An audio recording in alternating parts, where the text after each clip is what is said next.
The news coming out of Ukraine is shocking, violent, often very upsetting. And when there's wall-to-wall coverage of it in newspapers, on television, and of course here on the radio, it makes it inescapable, and not just for adults. How do you explain what's going on to children or answer potentially difficult questions? Joining us now is Emma Bassi of The Week Junior, a weekly news magazine for children. Good morning to you. Morning, Jenny. I mean, first of all, do you get the sense that children are distressed and anxious by what they've picked up in the news? Yes, definitely. We posted to our Facebook page last weekend, actually, just to find out from parents how their children were feeling and the sort of questions that they've been asking about what's happening. And there was we had a huge response to it. And children clearly are worried, and they're hearing and seeing so many distressing things. And that, from asking questions like, is World War III about to begin?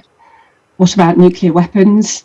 To, at a sort of a lower level, will this affect me? Well, not a lower level at all, actually, but will this affect me? Am I going to get hurt? So there is definitely some real anxiety. And I think, as you said in your introduction, it's inescapable. It's on the front pages of every newspaper. It's the only news story that we're hearing on the TV and the radio. So, children are naturally going to be feeling concerned by what they hear.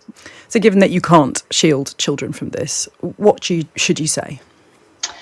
I think the simplest approach is to be honest with them, and I don't mean to be honest in the sense that you provide them with every single detail about what's happening and what might happen. I mean, our approach with The Week Junior has always been very simple, and that's to provide children with the basic facts that they need to understand, how did we get to this situation? So we've this week provided a double-page spread in the magazine, which, summarises the history of the region, the formation and collapse of the Soviet Union, to explain the background to Putin's decision. We've explained that it is Putin who has ordered the invasion. I think there's something else that actually came up from parents, was a real concern about children being bullied at school. If they have Russian family or perhaps a Russian sounding name, that there's a good chance that they could be being picked on in school. And in fact, I think that has happened. So we're very clear here that this isn't something that Russians as a whole, as a nation, support. So I just wanted to make that distinction quite early. And that's something that we've explained to our readers.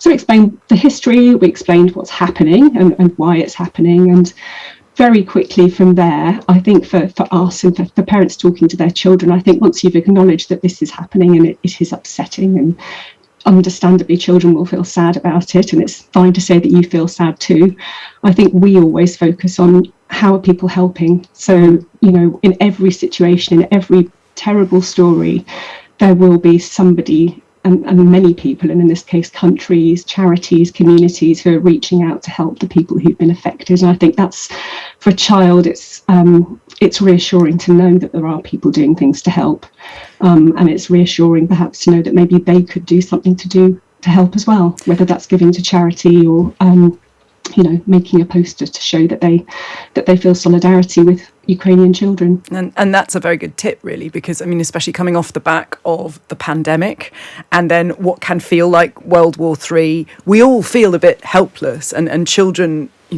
more so, I'm sure. So the idea that there is something that you can do to help, or some good you can do to contribute, must be particularly important given the last few years that we've had. I think so. I think, it's natural, isn't it? I think we all feel that way. And although, this is beyond our control, and it's well beyond their control. A friend of mine had some very good advice, actually, for her daughter, who was feeling very anxious about what she'd been hearing last weekend and expressing her worries.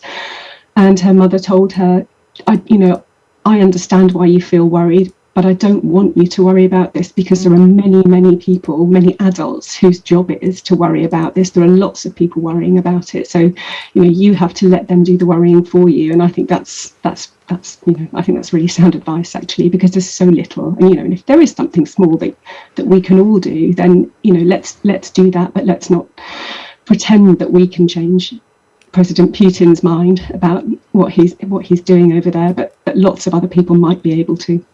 I have a very inquisitive son, and I've always promised to answer any question that he asks me honestly, and that has become quite difficult as he gets older. But one of the things that he's most concerned about is that could we end up being involved? Could his dad have to go and fight? All of those stories. So what do you say to children who fear that this is going to affect them at home? I think it's a very difficult question to answer, isn't it? Because truthfully, none of us really know. I think one way to start thinking about that with a child is perhaps to begin by looking at a map with them. For example, you can look at where this is happening, so they can feel, so to understand where in the world it is, and actually that there are already troops in the area, British troops in the surrounding areas. There's no reason for us to think at the moment that we are going to get caught up in it, but that we'll continue to do everything we can as a country to support the people of Ukraine and to try and bring the war to an end. I think that's perhaps not the most direct and honest answer, but that's because we don't really know the answer. But I think, again, it comes back to focusing on how we are already helping as a country and how other countries are helping as well, that there is so much more that can be done by talking, with talking rather than fighting, and hopefully that might help a little bit. And finally, Anna, do you think schools should be doing more to help? Do you think schools should be, taking time out in their assemblies to do more to help? Or is it better to leave this as something that parents discuss with their children? Personally, I think that because children know they do know there's something happening, and they may not have all the facts.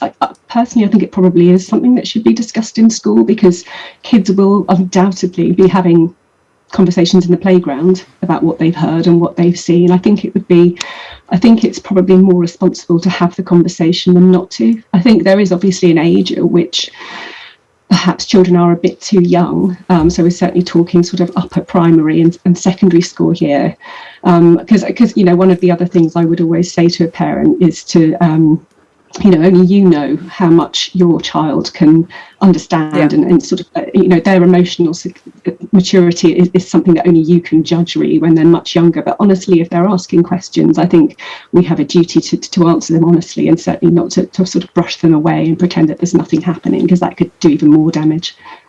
Emma Bassi, editor of The Week Junior, it's a pleasure to have you on the show. Thanks for taking the time to talk to us. Thank you.